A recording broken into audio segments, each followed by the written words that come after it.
الحمدللہ رب العالمین والصلاة والسلام علی رسولہ الامین اما بعد فاعوذ باللہ من الشیطان الرجیم بسم اللہ الرحمن الرحیم۔ لاہور سے یہ ایک سوال ہے کہ ایک صاحب نے لکھا ہے کہ میرا ایک بیٹا 2 سال کی عمر میں فوت ہو گیا اور دوسرا شدید بیمار ہے۔ کسی نے ذہن میں یہ بات ڈال دی ہے کہ آپ کے گھر پر جادو کیا گیا ہے۔ میں بہت دعائیں کرتا ہوں لیکن قبول نہیں ہوتی۔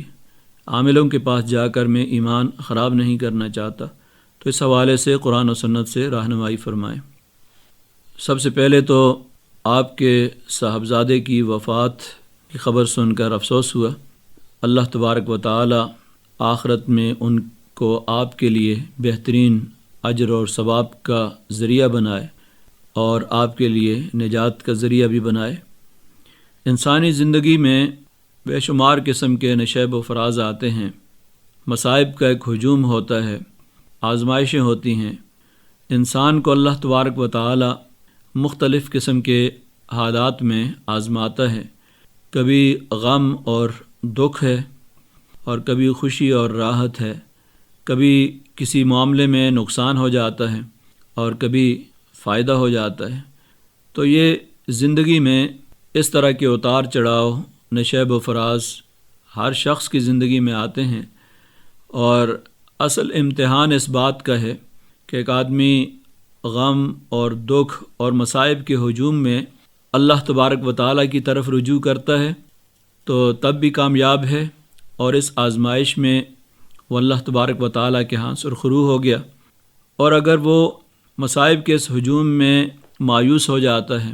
اللہ تبارک و تعالیٰ کی رحمت سے مایوسی کا اظہار کرتا ہے، جس طرح ایک اشارہ آپ نے بھی دیا کہ میں بہت دعائیں کرتا ہوں لیکن دعائیں قبول نہیں ہوتی، تو دعاؤں کی قبولیت اللہ تبارک و تعالیٰ کے ہاں لازماً ہوتی ہے، لیکن کس شکل میں ہوتی ہے اور کون سی چیز انسان کے لیے بہتر ہے، کون سی چیز انسان کے لیے بہتر نہیں ہے، انسان کی مصلحت کو اللہ تبارک و تعالیٰ سے بڑھ کر، جو کہ خود اس انسان کا خالق اور مالک بھی ہے اور پوری کائنات کا خالق اور مالک ہے، اس سے بڑھ کر انسان کی مصلحت کو، اس کے فائدے کو سمجھنے والا اس کائنات کے اندر کوئی نہیں ہے۔ اس لیے وہ اگر اس دعا کو قبول کرتا ہے تو بعض اوقات اس کی شکل یہ ہوتی ہے کہ اس سے زیادہ کوئی دکھ اور نقصان کی کوئی چیز ہوتی ہے تو اللہ تبارک و تعالیٰ اس کو دور کر دیتا ہے۔ بعض اوقات اس آزمائش میں، اس دکھ میں وہ اللہ کی طرف رجوع کرنے لگ جاتا ہے تو اس کا فائدہ ہو جاتا ہے اور آخرت کے اس بڑے عذاب سے بچ جاتا ہے۔ تو ہر کام میں اللہ تبارک و تعالیٰ کی کوئی نہ کوئی مصلحت ہوتی ہے، لیکن انسان کی عقل اور اس کے اندازے جو ہیں وہ سمجھتا ہے کہ میرے ساتھ بڑا ظلم ہو گیا اور میرے ساتھ جو ہے یہ سارے دکھ اور مصائب جو ہیں وہ میرے لیے ہیں۔ تو اس طرح انسان جس وقت شکوے شکایتیں کرتا ہے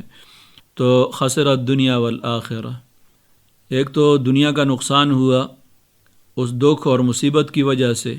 اور آخرت میں اللہ تبارک و تعالیٰ کے اجر اور ثواب سے بھی محروم ہو گیا۔ لیکن اگر کوئی بھی مصیبت آتی ہے اور یہ جملہ کہتا ہے انا للہ و انا الیہ راجعون، کہ یہ سب کچھ اللہ کی امانت تھی اور اسی کی طرف لوٹ کے جانا ہے، میرا بھی اپنا کچھ نہیں ہے، میں نے بھی اللہ تبارک و تعالیٰ کے حضور چلے جانا ہے، یہ میری اولاد، یہ میرا مال، اور جس طرح کا مجھے جانی مالی کوئی نقصان ہوا ہے، یہ سب کچھ اللہ تبارک و تعالیٰ کی طرف سے تھا، اس کی امانت تھی، اور اس نے اگر اپنی امانت واپس لی ہے تو یقیناً اس کے اندر کوئی بہتری اور مصلحت ہوگی اور اس میں میرے لیے کوئی لازماً اچھائی کی بات ہوگی، اس لیے اللہ تبارک و تعالیٰ نے یہ چیز مجھ سے واپس لے لی ہے۔ اگر اس پر وہ صبر کرتا ہے اور اس پہ کوئی شکوے شکایتیں نہیں کرتا، باقی فطری طور پر دکھ ہونا یہ ایک ایسی چیز ہے کہ نبی اکرم صلی اللہ علیہ وسلم کے نواسے ابراہیم، آپ کے بیٹے، آپ کے نواسے آپ کے سامنے فوت ہوئے ہیں، اور صحابہ اکرام نے جس وقت دیکھا کہ نبی اکرم صلی اللہ علیہ وسلم کی آنکھوں سے آنسو آ رہے ہیں تو بعض صحابہ اکرام نے اس چیز کو بھی صبر کے منافی سمجھا، تو آپ نے فرمایا کہ ان بچوں کے جدائی پر آنکھوں سے جو آنسو نکلتے ہیں یہ بھی اللہ تبارک و تعالیٰ کی رحمت ہے۔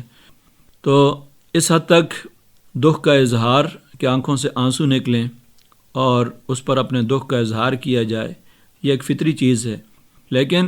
وہ چیزیں جو کہ جاہلیت کے دور میں بھی تھیں اور آج کل بھی بعض لوگ کرتے ہیں، جس طرح اپنا گریبان پھاڑتے ہیں، بالوں کو نوچا جاتا ہے اور شکوے شکایتیں کی جاتی ہیں، اللہ تبارک و تعالیٰ کے دربار میں ایسی باتیں کی جاتی ہیں جو انتہائی نامناسب باتیں ہوتی ہیں، تو ایسی صورت میں انسان آخرت کے اجر سے محروم ہو جاتا ہے۔ اسی طرح اچھے حالات آتے ہیں اور انسان کا سر اللہ تبارک و تعالیٰ کے سامنے جھک جاتا ہے، سجدہ شکر بجا لاتا ہے،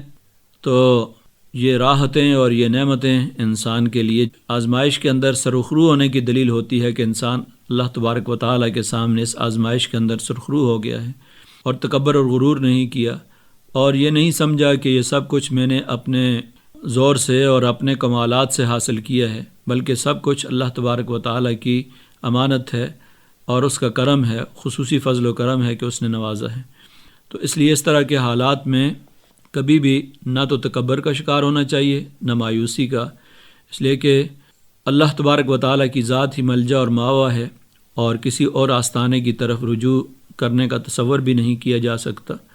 اس لیے اگر آپ سمجھ رہے ہیں کہ کوئی جادو کے یا اس طرح کے اثرات ہیں تو گھر میں سورہ البقرہ کی تلاوت کو معمول بنائیں، آیت الکرسی پڑھیں، آخری صورتیں قل هو اللہ احد، قل اعوذ برب الفلق، قل اعوذ برب الناس، یہ گھر کے تمام افراد جو ہیں پڑھنے کا معمول بنائیں۔ انشاءاللہ اللہ تبارک و تعالیٰ